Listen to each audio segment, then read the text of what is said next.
Hi and welcome to my channel, Finding My Voice Again. My name's Rebecca and this is my buddy Boots. And this channel is all about my experience and journey of having dysphonia, and I'm currently in the process of recovering from that. If you'd like to find out more about me and of course Boots, I do recommend you watch the first episode, which is an introduction to my dysphonia. This episode is going to cover how having dysphonia has impacted me at work and how I manage working with dysphonia. So my role is a change manager. It's home-based, working 8 hours a day, and I was working part-time, so 4 days a week. Because of my neuropathic pain in my arms and wrists, I actually use voice technology to control my computer. So for example, instead of clicking the mouse, I would tell the computer to mouse click and the software would do this for me. And the same for anything I say, the software can type for me, and it can do things like scrolling up or scrolling down. You can move the mouse left by saying that, moving the mouse right by saying that, etc. So I was pretty much talking non-stop minus my lunch break. So probably on the whole day, when you think of before work and after work as well, the majority of my day I was talking, and I depended on that software to enable me to be able to do my work. So at the beginning, when the dysphonia started, it really impacted firstly and mainly at work. That's where the main impact was for me, because I was really struggling to maintain my voice, to use the voice technology. And because my role involves a lot of meetings, I was really struggling to have those calls. Even if they were just half an hour, I was in immense pain from that. So I did have a little bit of time off throughout sort of a couple of months before I went on long-term sick with dysphonia, trying to manage it, trying to recoup my voice, but it really didn't matter how much rest I gave it. It never bounced back, it never recovered. So I ended up having around 3 to 4 months as a block of time off, and it was in that time that I started my voice therapy. And what I did when I returned to work is do it as a phased return, and that's something I'm still doing, is a phased return. So I worked very closely with my voice therapist on what that phased return would look like, and was very open to the fact that that phased return needed to be very flexible, and what was originally planned could change, may need to be continuously changed, or it may be all smooth sailing. So as part of that preparation for the phased return, I had a conversation with Access to Work. So this is a UK government department that will provide people with health conditions and disabilities with different equipment and guidance that can advise them how to make staying in work and getting back into work and managing work as sort of easy on their health as possible. So it was Access to Work that actually identified that I would benefit from auto-click technology. So this is software which will do the clicking or your mouse for you, because I was saying mouse click or some form of mouse click hundreds and hundreds of times a day, which, as you can imagine, with dysphonia really wears your voice thin.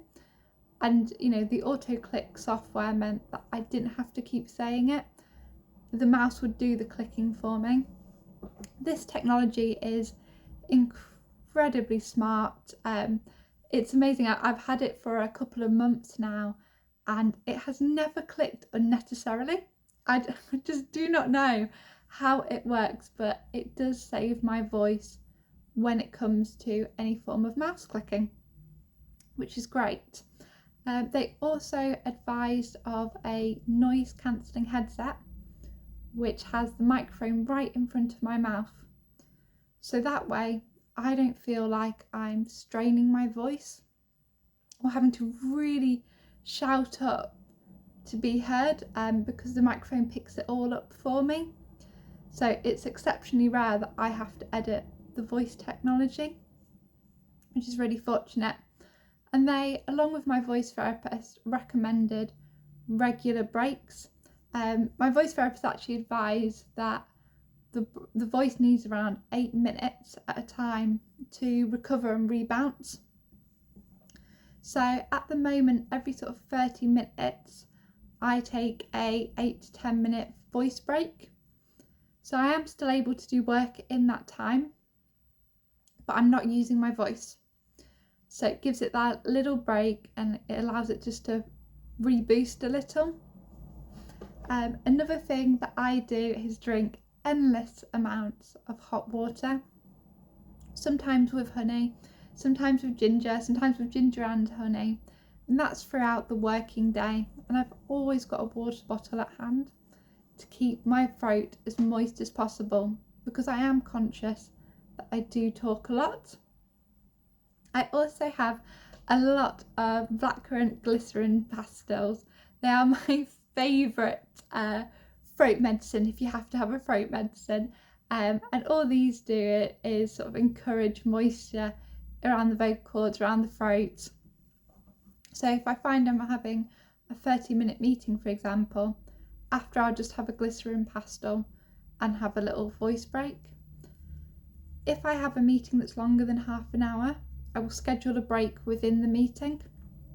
So in that time, colleagues, they can catch up on 10 minutes of work, or, we can take a break so I can do actual exercises. So something I do very frequently throughout the working day is a variety of exercises, which I do discuss in my episode where I talk around treatments and voice therapy. So I do recommend you have a look at those to see what I do, and that it's those actions and activities that I carry out throughout the day.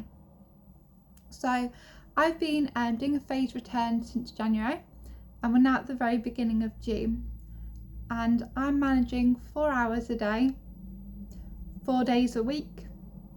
So I tend to do like an hour on and an hour off, but what I'm starting to do is shorten the breaks. So I'm going from an hour break to 45 minutes, because my thought wave there is, as I increase my voice hours, the breaks between will get shorter. So I'm hoping this won't be such a dramatic contrast for my voice to cope with. It'll help ease me in. And a phase return is completely personal to somebody. So what works for me might not work for you. You might need to adapt, a million times really to find out what suits. I did try to increase to 5 hours earlier in the year, and along with a variety of factors, it triggered a setback, which I'm going to do an episode on, is the impact of setbacks and coping with setbacks. So from that I learned that I can't just dramatically increase my working hours continuously by an hour. I have to do things more gradually, and I'm going to play around with that with the support of my manager to find out what works best to get me back to my full hours. And I think what's really key with anyone working with dysphonia is having the support from their employer, from their manager and from their team.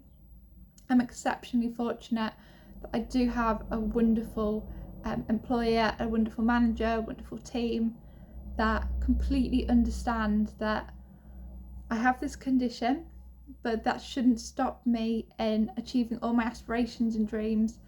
And it's really about making the job work around my health.